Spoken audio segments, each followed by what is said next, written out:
wind. At Burlington, light rain, and 38. In Concord.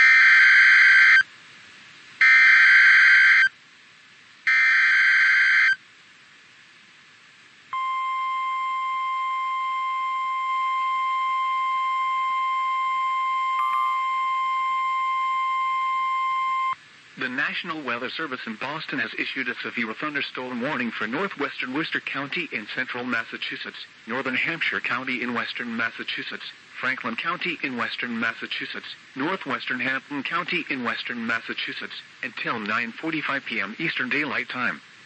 At 8:39 p.m. Eastern Daylight Time, severe thunderstorms were located along a line extending from near Stamford to near Cheshire to near Beckett, moving east at 40 miles per hour. Hazards include 60 miles per hour wind gusts and quarter-size hail. A wind gust of 51 miles per hour was reported in Pittsfield from these thunderstorms. Hail damage to vehicles is expected. Expect wind damage to trees and power lines. Locations impacted include Amherst, Northampton, Greenfield, Orange, Deerfield, Monroe, Montague, Hadley, Sunderland, Hatfield, Northfield, Williamsburg, Huntington, Bernardston, Buckland, Conway, Shelburne, Leverett, Irving, and Shutesbury.